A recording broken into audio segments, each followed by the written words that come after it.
दोस्तों, इस दुनिया में कोई भी ऐसा इंसान नहीं है जिस इंसान के पास थोड़ी बहुत परेशानी ना हो। लेकिन कुछ इंसान ऐसे होते हैं कि अपनी परेशानियों को दूर करने के लिए वह जल्दबाजी में एक गलत फैसला ले लेते हैं। लेकिन जब तक उनको उस गलत फैसले का एहसास होता है तब तक पता चलता है कि उनकी जो दुनिया होती है, परिवार होता है, पूरी तरह से तबाह हो जाता है, जिसकी वह कभी कल्पना नहीं कर पाते हैं। आज की घटना में सेम कुछ ऐसी होता है। एक महिला होती है, शादी के बाद भी अपनी शौक को पूरा करने के लिए एक ऐसा हथकंडा अपनाती है कि उसी हथकंडे के वजह से उसका जो अपना पति होता है इस दुनिया को छोड़ के चला जाता है। लेकिन जब लोगों के सामने और लोगों के कानों में सच्चाई आती है, इसे सुनने के बाद लोग हैरान और परेशान भी हो जाते हैं। आखिर क्या था इस घटना में? इस घटना में क्या हुआ? इस घटना की आप पूरी तह तक सच्चाई जानने के लिए इस वीडियो को आप लास्ट तक ज़रूर देखिएगा। नमस्कार दोस्तों, मैं प्रदीप कुमार आपको इस टेढ़ी बात चैनल पे मैं स्वागत करता हूं। दोस्तों, आज की यह जो सच्ची घटना है, यह घटना सुनाने से पहले मैं आपसे एक छोटा सा रिक्वेस्ट करना चाहता हूं, क्योंकि आप अगर इस चैनल पर नए हो और पहली बार आए हुए हो तो एक बार जाकर अपने इन्हीं प्यारे हाथों से आप इस चैनल को लाइक और सब्सक्राइब और शेयर ज़रूर करें, ताकि आपकी वजह से इम्पोर्टेंट होने के नाते यह जो वीडियो है, यह वीडियो आज काफ़ी लोगों तक पहुंचाया जा सके, और इसके लिए हम आपके तहे दिल से शुक्रगुजार रहेंगे। दोस्तों, आज की यह जो सच्ची घटना है, यह घटना ठीक मध्य प्रदेश है, और मध्य प्रदेश में एक जाना माना जिला पड़ता है इधर दमोह, और ठीक उसी में ही ये जाना माना थाना पड़ता है इधर गैसाबाद। और गैसाबाद के ही टीआई अधिकारी होते हैं विकास चौहान। मैं बात कर रहा हूं इधर 22 जुलाई साल 2023 का ही। अब दोपहर का लगभग 2 बजे के आसपास का टाइम होता है। तो उसी वक्त उनके थाने में एक जो होता है बुजुर्ग व्यक्ति पहुंचता है, और बैठे हुए सामने एक पुलिसकर्मी को मौके पर अपने पास जो होता खुद बुजुर्ग बुलाता करने लग जाता कि हमें बड़े साहब से मिलना है, काफ़ी अर्जेंट बात करना है। और इस बात को अंदर कुर्सी पर बैठे टीआई अधिकारी विकास जैन सुन लेते हैं, और जैसे ही वह सुनते तुरंत उसी समय जो होता है अपने सिपाही को आर्डर देते हुए उस बुजुर्ग व्यक्ति को अपने पास बुलाने की कोशिश करते हैं। और तुरंत जो होता है मौके पर ही जैसे वह सूचना पाता है बुजुर्ग व्यक्ति अब अंदर पहुंच जाता है, कहने लग जाता कि साहब, हमारा अपना बेटा, इकलौता बेटा इधर दीपचंद पटेल घर से 19 जुलाई को ही लापता है। उसका कुछ अता पता नहीं चल रहा है साहब। उसकी अपनी पत्नी भी है कविता पटेल, जो मौके पर मायके है, लेकिन मायके में ही मौके पर उससे फ़ोन कर हमारी जानकारी भी ली है, लेकिन उसके बारे में कुछ अता पता नहीं चल रहा है। अब इधर जैसे ही टीआई अधिकारी विकास जैन जो होता है सुनते कहने लग जाते हैं कि आखिर जो होता है आपका नाम क्या है। तो बुजुर्ग जो व्यक्ति होता कहने लग जाता कि साहब, हमारा नाम हाकम पटेल है, और साहब हम यहीं पास है खैरा गांव के रहने वाले हैं। अब सारी बात टीआई अधिकारी जो होते हैं विकास जब सुनते हैं, सुनने के बाद कहने लग जाते हैं कि अच्छा एक बात बता दीजिए, आपका जो बेटा होता मौके पर अब काम कहाँ करता है? तो उसी वक्त जो होता कहने लग जाते कि साहब, हमारा जो बेटा होता है दीपचंद, यही जो कस्बा है उसी कस्बे में जो होता है मौके पर जाकर सीमेंट फैक्ट्री है, उसी सीमेंट फैक्ट्री मौके पर काम करता है। साहब, हमने भी वहाँ जानकारी, लेकिन उसके बारे में कुछ अता पता नहीं चल रहा है। हमारे बेटे का मोबाइल बार बार बंद भी बता रहा है। साहब, हमारे मन में बड़ी तेज़ से शंका हुई कि हमारे बेटे दीपचंद के साथ कुछ ना कुछ अनहोनी हो चुका है। अब इस बात को जब वहाँ पर खड़े टीआई अधिकारी जब सुनते कहने लग जाते हैं कि अच्छा एक बात बता दीजिए, आपकी जो बहू होती है कविता और दीपक के बीच क्या कोई अनबन था, या पहले से कोई बात बिगड़ी हुई थी? इस बात की जानकारी क्या आपको है? वहाँ पर खड़े हकम पटेल कहने लग जाते कि साहब, हमारे बेटे और हमारे बहू के बीच कोई अनबन नहीं है, उनके बीच कभी झगड़े तकरार भी नहीं हुए हैं। अभी तो शादी के सिर्फ 2 ही साल बीते हैं, आखिर उनके बीच ऐसी कौन सी खामी होगी जिसकी वजह से दोनों झगड़े तकरार करेंगे? और पुलिस की जो टीम होती है वह भी सारी बात सुन रही होती है। थाना टीआई अधिकारी जो होते हैं विकास चौहान भी सारी बात सुन रहे होते हैं। सुनने के बाद जो होता है हकम पटेल को उसी वक्त अपने हिसाब से समझाते बुझाते हैं। समझाने बुझाने के बाद जो होता है उनके बेटे अब दीपचंद पटेल की गुमशुदगी का मुकदमा दर्ज कर लेते हैं, और मोबाइल नंबर और एक फ़ोटो अपने पास रख लेते हैं। समझा बुझा कर जो होता है हकम पटेल को अपने घर वापस भेज देते हैं। और तभी जो होता है दीपचंद के अब गुमशुदगी की जो सूचना होता है जाकर अब दीपचंद के ससुराल वालों को लग जाता है, जो पन्ना ही शहर बिहार के रहने वाले होते हैं। और जैसे ही उसी वक्त उसके ससुर और उसके अपने साला खबर पाते हैं, तुरंत जो होता है अब पन्ना से निकल कर अब दमोह आ जाते। आने के बाद जो था कम पटेल के साथ मिलकर अब अपने दामाद की तलाशी करते हैं। लेकिन इधर जो था पूरा परिवार लग जाता तलाशी करने के लिए, लेकिन कहीं भी जो होता है दीपचंद का अता पता नहीं चलता है। दूसरी तरफ टीआई अधिकारी विकास चौहान जो होते हैं अपने हिसाब से अब दीपचंद की तलाशी करने के लिए एक टीम गठित करते हैं। गठित करने के बाद जो होता है उसी वक्त खैरा गांव पहुंच जाते हैं। काफ़ी लोगों से पूछताछ करते हैं दीपचंद का क्या किसी से दुश्मनी है या किसी से लेना देना है, लेकिन वहाँ पर किसी के द्वारा कोई इधर बात भी नहीं पता चलता कि आखिर दीपचंद का किसी के साथ दुश्मनी हो सकती है।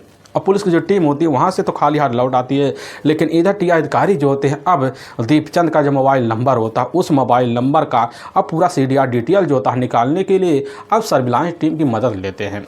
और जब लेते हैं तो सीडीआर डिटेल भी इधर दीपचंद के मोबाइल का निकल के आ जाता है। तो उसी मोबाइल में एक जो नंबर होता है उस नंबर पर अब इधर ठीक 19 जुलाई को ही एक बार कॉल आया हुआ था। पुलिस की टीम जब उस नंबर के बारे में जानकारी लेते तो पता चलता है कि वह जो नंबर होता है ठीक है इधर किसी ब्रजेश वर्मा उर्फ कल्लू का होता है, जो मौके पर इधर चिखला निवासी होता है। और पुलिस की टीम के सामने जैसे यह नंबर आता है, आने के बाद पुलिस की जो टीम होती है अब इधर ब्रजेश बर्मन का भी मोबाइल नंबर चेक करती है। और जब चेक करती है तो उसी मोबाइल नंबर में जो होता है किसी गणेश विश्वकर्मा का होता है। और पुलिस की जो टीम होती है अब इधर गणेश विश्वकर्मा और साथ में अब बरघन के मोबाइल नंबर का पूरा जो होता है अब लाल लोकेशन भी देती, पता चलता कि ठीक है अब 19 जुलाई की रात को लगभग 9 बजे के आसपास जो होता है इधर दीपचंद और दूसरी तरफ ब्रजेश है और दूसरी तरफ इधर गणेश विश्वकर्मा का मोबाइल का जो लास्ट लोकेशन है वह लास्ट लोकेशन जाकर एक साथ अब बरदा गांव में दिखा रहा होता है। पुलिस का जो शंका होता है अब जाकर ब्रजेश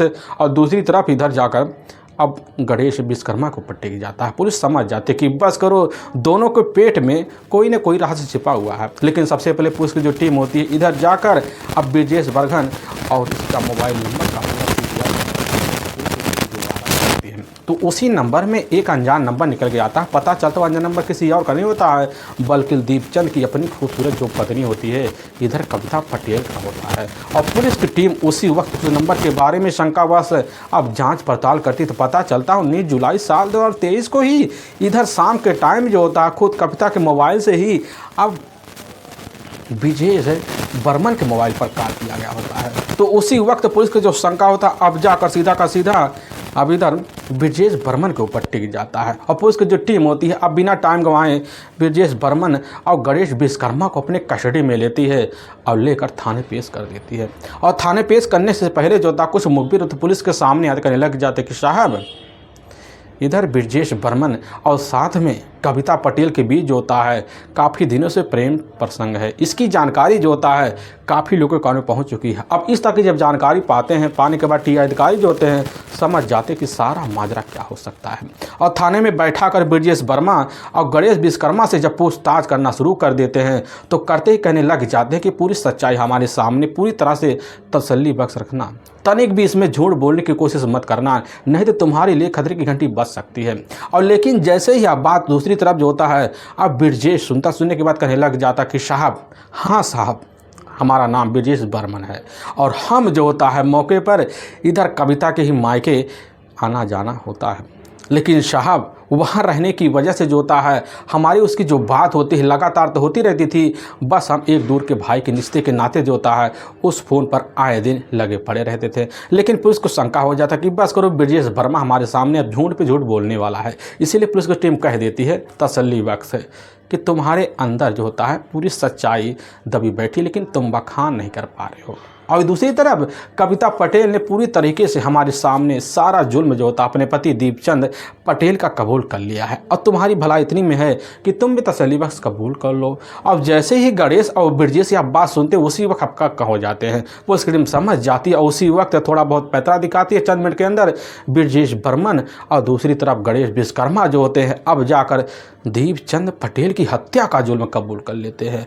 और लेकिन दूसरी तरफ जो होता है इधर कविता पटेल का भी नाम ले लेते हैं। पुलिस की टीम कविता पटेल को थाने बुलाती है और थाने में मौजूद अब ब्रजेश बर्मन को जैसे देखती उसी वक्त सारा माजरा समझ जाती है।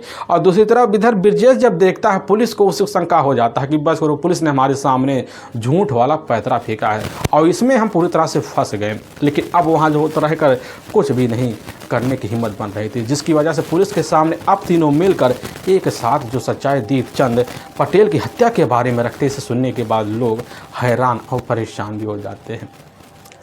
असल में जो खेरा गांव पड़ता है उसी खेरा गांव के रहने वाले होते हैं इधर हाकम पटेल। हाकम पटेल के परिवार में उनकी एक पत्नी भी होती है, लेकिन उनकी जो पहली पत्नी होती है वह काफ़ी चंचल होती, स्वभाव की अच्छी होती है। लेकिन समय के हिसाब से उनकी पहली पत्नी की कोई भी औलाद नहीं हो पाता है। लेकिन समय बीतने लग जाता है, बीतते बीतते शादी का अब जो होता है इधर हाकम पटेल का कई साल का वक्त बीत जाता है। इसी बीच उनकी पहली जो पत्नी होती है अचानक ऐसी बीमार हो जाती है जिसका कोई इलाज नहीं होता है और तभी इस दुनिया को छोड़ के चली जाती है। और इधर हाकम पटेल जो होते हैं अपनी ज़िंदगी को लेकर काफ़ी परेशान हो जाते हैं और जब परेशान हो जाते हैं तो उसी बीच उनके रिश्तेदार होते हैं, उन्हीं रिश्तेदार के द्वारा उनकी जो शादी होती है तौर तरीके से जाकर खूबसूरत युवती खुशबू के नाम से करा दिया जाता है। और कराने के बाद तब तक उसकी ज़िंदगी तो बीतती है और काफ़ी साल बीत जाते हैं। इसी बीच उनका एक अपने घर में एक चिराग दहलीज रख देता है, अब जिसका नाम तौर तरीके से दीपचंद पटेल धराते हैं। और दीपचंद के साथ जो था तौर तरीके से अपनी ज़िंदगी खुशीमय तरीके से हाकम पटेल अब गुजारना शुरू कर देते थे। इसी बीच दीपचंद के परिवार में उनकी अपनी जो माँ होती है मौके पर अपने घर के दहलीज को इस तरह नाकती है कि दोबारा अपने घर में लौट के नहीं आती है। अब घर में बचे हाकम पटेल और दीपचंद पटेल दोनों अपने घर में तौर तरीके से एक जिम्मेदारी भरे तौर तरीके से रहने का पूरा व्यवहार बदल देते हैं। समय बीतने लग जाता है और दीपचंद का जो दाखिला होता है जाकर वहीं पास है इंटर कॉलेज होता है उसी में हो जाता है। लेकिन इंटर का परीक्षा जो होता है देते देते अब दीपचंद का मन उब जाता है, जिसकी वजह से वह फैसला लेता है और अपने पिता के साथ अब जो होता है थोड़ी बहुत गृहस्थी होता है उसी में लग जाता है। और जब लगता तो उसी बीच जो होता है हाकम पटेल को एहसास हो जाता है कि दीपचंद जो होता है मौके पर शादी के लिए पहुंच चुका है, जिसकी वजह से वह फैसला लेते हैं और दीपचंद के लिए जो होता है अब लड़की की तलाशी करते हैं। और तभी साल 2021 के ही अब मई का महीना होता है, एकदम लगन चाँद पे चढ़ा होता है। उसी दिन जो होता है तौर तरीके से जाकर अब इधर कविता पटेल से ही दीपचंद पटेल की तौर रीति रिवाज के तहत अब शादी हो जाती है। कविता पटेल का जो अपना मायका होता है ठीक है मध्य प्रदेश का जाना माना एक ज़िला पड़ता है अब पन्ना, और उसी में सुनवानी गांव पड़ता है, वहीं की रहने वाली होती है। और जैसे पहली बार अपने ससुराल में पहुंचती है कविता, पहुंचने के बाद अपने ससुर और अपने पति का सेवा पानी देखकर उसके खुशियों का कोई ठिकाना नहीं रहता, क्योंकि इधर घर में सिर्फ 2 ही मर्द होते हैं। घर में जो चूल्हा होता है उसको फूंक फूंक कर अब इधर हाकम पटेल और साथ में दीपचंद पूरी तरह से थक चुके होते हैं। और घर में एक पायल की खाना खाने की वजह से अब घर में रौनक और बढ़ जाती है, जिसकी वजह से हाकम पटेल जो था अपनी बहू अब इधर कविता के तौर तरीके से अपनी बेटी की तरह मान सम्मान देना शुरू कर देते हैं। और दीपचंद जो होता है अपने परिवार में अपनी पत्नी जो होती है तो तरीके से खुशीमय तरीके से ज़िंदगी को देखते हुए दीपचंद अब खुशियों का कोई भी रोक टोक नहीं लगाता, जिसकी वजह से कविता पटेल अपने घर में रहकर अपने पति और अपने ससुर के साथ पूरी तरह से खुशीमय तरीके से अब ज़िंदगी बिताने लग जाते हैं। लेकिन ऐसे ज़िंदगी बीतते बीतते जो होता है काफ़ी सालों का जब वक्त बीत जाता है तो इसी बीच जो होता दीपचंद सोच लेता है कि हमारा परिवार तो है लेकिन खेती बाड़ी उतनी है नहीं कि आगे परिवार अगर बढ़ेगा तो उनका खर्चा बढ़ता चल पाएगा। यही सब सोच सकर दीपचंद जो होता है अब मौके पर अब नौकरी की तलाशी करने के लिए दर भटकना शुरू कर देता है। लेकिन दूसरी तरफ जो होती है इधर दीपचंद की जो अपनी पत्नी होती है कविता हायर सेकेंडरी करके बैठी होती है और तभी इसी बीच दीपचंद जो होता है अपनी पत्नी की आगे की पढ़ाई के लिए अब जाकर ठीक पन्ना के ही जाना माना इलाका पड़ता है अमनगंज। उसी अमनगंज में ही जाना माना कॉलेज होता है, उसी कॉलेज में जाकर मौके पर इधर अब कविता का एडमिशन तौर तरीके से करवा देता है। और कविता जो होती है अब शादी के बाद भी उस कॉलेज में लगातार अब पढ़ाई के लिए सुबह शाम आना जाना शुरू कर देती है। लेकिन दूसरी तरफ दीपचंद को जब पता चलता कविता के मौके पर अब जो ससुर होते हैं स्थान के एक जाना माना शहर पड़ता है जोधपुर, अब उसी जोधपुर शहर में एक सीमेंट फैक्ट्री होता है, उसी में काम किया करते थे। और दीपचंद उनसे बात करने के बाद ठीक जो होता है अपनी पत्नी से इजाज़त राय मशवरा लेकर अब जो होता है अपने ससुर के पास जाता है, वह जोधपुर पहुंच जाता है और जाकर ठीक उन्हीं के ही पास उन्हीं की कंपनी में काम करना शुरू कर देता है। अब इधर खुशीमय तरीके से दीपचंद की जो ज़िंदगी होता है अपनी पत्नी के साथ बीतना शुरू हो जाता है। और दीपचंद की जो पत्नी होती है कविता, अब जब भी मौका पाती फ़ोन निकालने के बाद अपने पति से अपने दिल को तसल्ली देने के लिए तौर तरीके से बात भी कर लिया करती थी। और समय बीतने लग जाता है, और जब समय बीतने लग जाता है इधर जो होती है कविता मौके पर अपनी ज़िंदगी को हताश हुए देखना शुरू कर देती है, क्योंकि शादी के अब साल भर बीतने वाले होते हैं, लेकिन इसी बीच शादी हुए अभी तक गोद में कोई बच्चा ना हुआ, जिसकी वजह से इधर खुद कविता अपने मन को उदास समझना शुरू कर देती है। लेकिन इधर पूरे घर का काम धाम निपटा कर आए दिन जो होता है मोबाइल पर अब लग पड़ जाती। तभी एक दिन कंटेंट नंबर में काफ़ी नंबर खोज रही होती है, तभी उसी के सामने एक नंबर दिखाई देता। तभी उसी की आंख में अब रोशनी और बढ़ जाती है, कविता के चेहरे पर मुस्कुराहट आ जाती है। वह नंबर किसी और का नहीं होता है बल्कि ब्रजेश बर्मन उर्फ कल्लू का ही होता है, जो ठीक है इधर उसका अपना एक पुराना प्रेमी होता है। क्योंकि कविता जिस वक्त अपने ही गांव के पास इंटर कॉलेज में अब पढ़ाई कर रही होती तो उसी वक्त उसकी जो मुलाकात होता है जाकर ब्रजेश बर्मन से हो जाता है।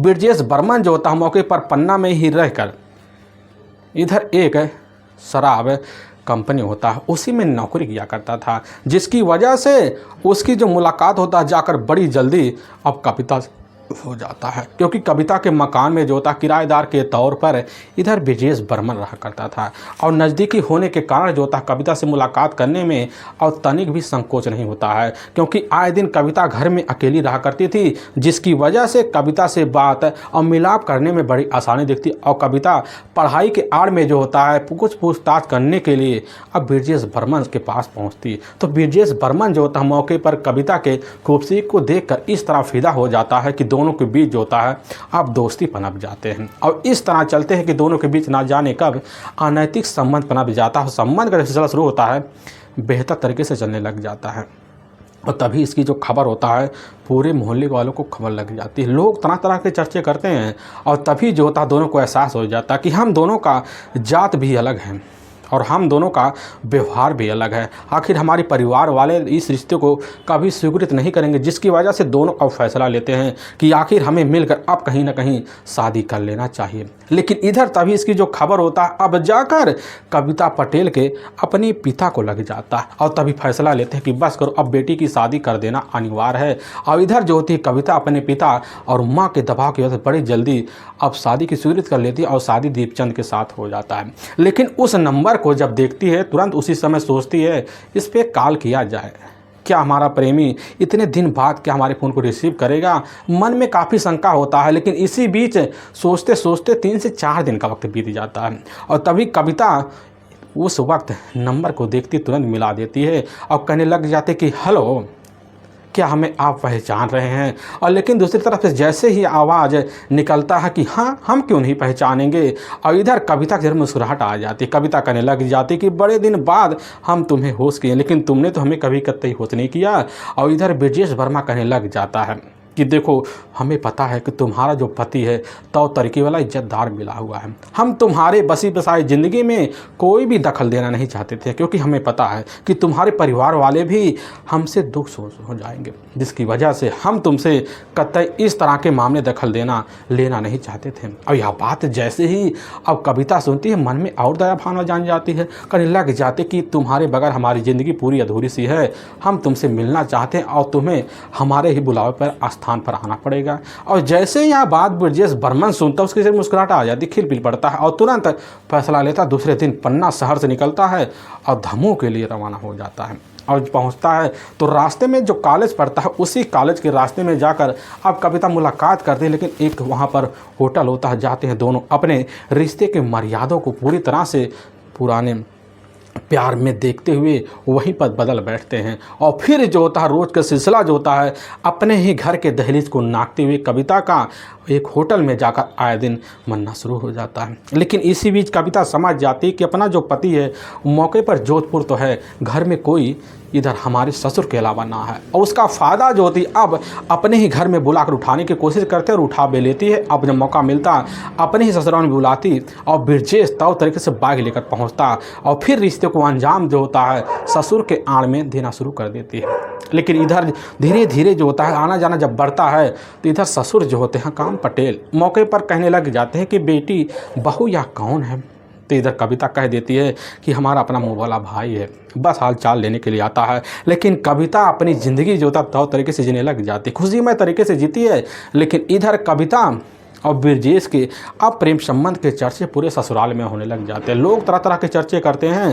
तभी इसी बीच जोधपुर में रह रहे अब दीपचंद के कानों में खबर पहुंच जाती है और उसी समय फैसला लेता है दीपचंद अब वहां का काम छोड़कर और तुरंत अपने पैतृक गांव आ जाता है। और फिर जो होता है अपने ही शहर में जाता है। जाने के बाद एक सीमेंट फैक्ट्री होता फिर वहाँ नौकरी करना शुरू कर देता है। और घर में इधर पति का पहरा देखकर अब जो होता है कविता का मुलाकात ब्रजेश से ना हो पाता, जिसकी वजह से ब्रजेश से मिलने के लिए पूरी तरह से कविता भी परेशान हो जाती है और दूसरी तरफ ब्रजेश भी परेशान हो जाता है। लेकिन ब्रजेश पूरी तरह से जब परेशान होते देखता तो फैसला लेता है और लेने के बाद ठीक जो होता है कविता के ससुराल पहुँच जाता है।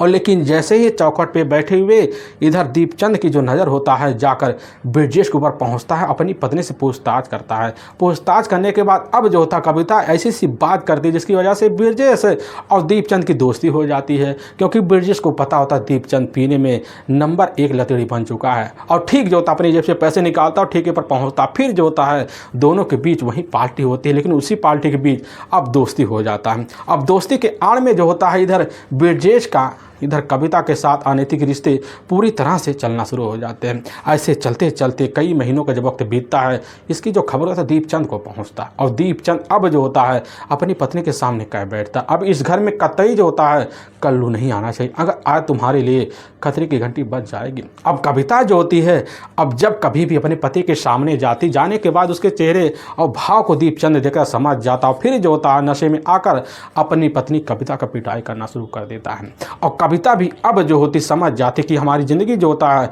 हमारे ससुराल में ना चल पाएगी, क्योंकि शादी के 2 साल बीत गए होते हैं लेकिन अभी तक अब कविता के गोद में कोई बच्चा भी नहीं हुआ था, जिसकी वजह से कविता समझ जाती है कि हमारी ज़िंदगी अब बीतेगी ब्रजेश के साथ है। अब वह ब्रजेश से मौके पर फ़ोन पे बात करते कहने लग जाती है कि हम चाहते हैं हम दोनों मिलकर एक साथ ज़िंदगी कहीं शहर में बिताएं और इसके लिए तुम्हें हमारे पति को रास्ते तो ठिकाने लगाना पड़ेगा। और लेकिन हाँ ठिकाने जब लग जाएंगे तो समझ लो उनकी जो दौलत है वह तो हमारे नाम हो जाएगी, फिर हम तुम्हारे साथ रीति रिवाज के साथ अब शादी कर लेंगे। ब्रजेश बगल जैसे वह बात सुनता है अब एक नहीं 2 ऑफर पाता है। एक तो इधर कविता के साथ शादी के बंधन में बनने का ऑफर और दूसरी तरफ कविता के प्रपोटीज का, जिसकी वजह से उसी समय और कविता के मुंह से सारी प्लान की जानकारी सुनना समझ जाता कविता अब चाहती क्या है। क्योंकि कविता जो होती है अपने प्रेमी ब्रजेश बघेल के प्यार में इस तरह अंधी हो जाती है कि उसी वक्त अब ब्रजेश बघेल से ही मिलकर इधर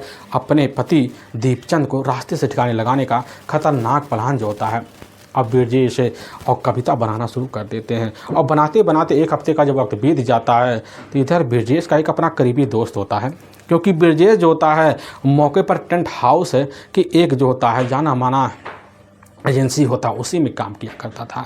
और उसी का एक अपना करीबी दोस्त भी होता है गणेश विश्वकर्मा, जो उसी इलाके का रहने वाला होता है।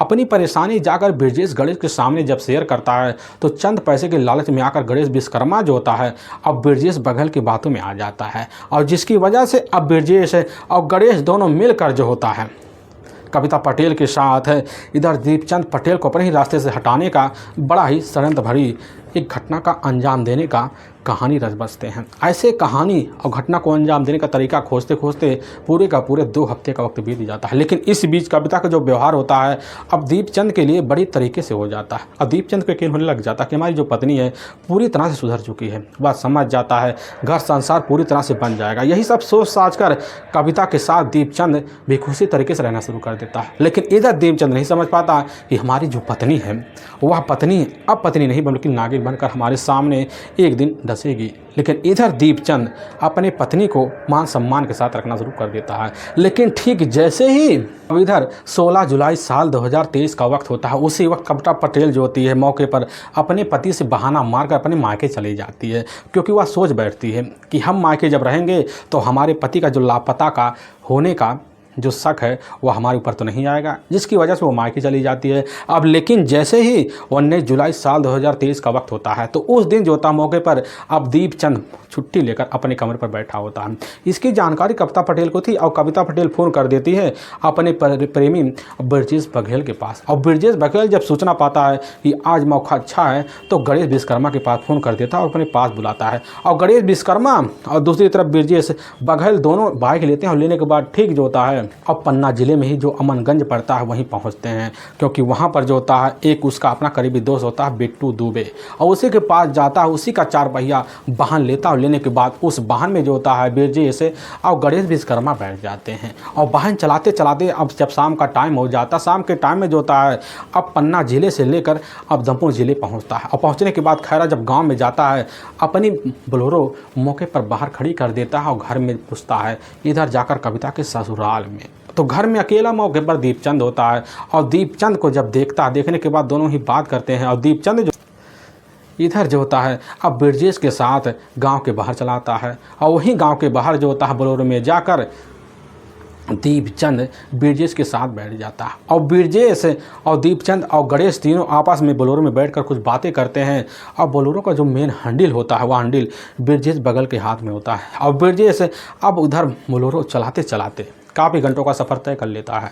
और जैसे ही शाम का 7 बजे के आसपास का टाइम होता है तो उस वक्त अब बोलेरो लेकर जो होता है वर्धा के ही जो खजुराहोट पड़ता है उसी के पास एक पेट्रोल पंप पड़ता है, वहीं खड़ा हो जाता, फिर उतरता, फिर वहाँ से कुछ अपने सेवन पानी के लिए एक गिमटी से सामान लेता है। और वहाँ से लेने के बाद उस बोलेरो में बैठ जाता, फिर बोलेरो चलाना शुरू कर देता है। और जब बोलेरो चलाना शुरू कर देता तो रास्ते में जो था अब तीनों मिलकर एक साथ पैक लगाते हैं, लेकिन सबसे ज़्यादा पैक होता है दोनों मिलकर इधर दीपचंद को लगवा देते हैं। और दीपचंद नशे में बेसुध हो जाता है। और नशे में बेसुध होते देख कर जो होता है इधर गणेश और ब्रजेश समझ जाते हैं कि अब मौका अच्छा है। उसी मौके का फ़ायदा उठाते हुए अब पंडवन जो पुल पड़ता है उसी के पास एक मंदिर है, वहीं बोलेरो रोक देते हैं। उसी बोलेरो में से दीपचंद को बाहर निकालते हैं, फिर वहीं गला दबाकर हत्या कर देते हैं। और फिर बॉडी को लेते हैं बोलेरो में डालते हैं और डालने के अब पांडवन के ही जो कि नदी पड़ता है वहीं पास ले जाते हैं और देखते हैं मौके पर काफ़ी सुनसान जगह है, वहीं बोलेरो रखते बाहर निकालने के बाद इधर जो होता है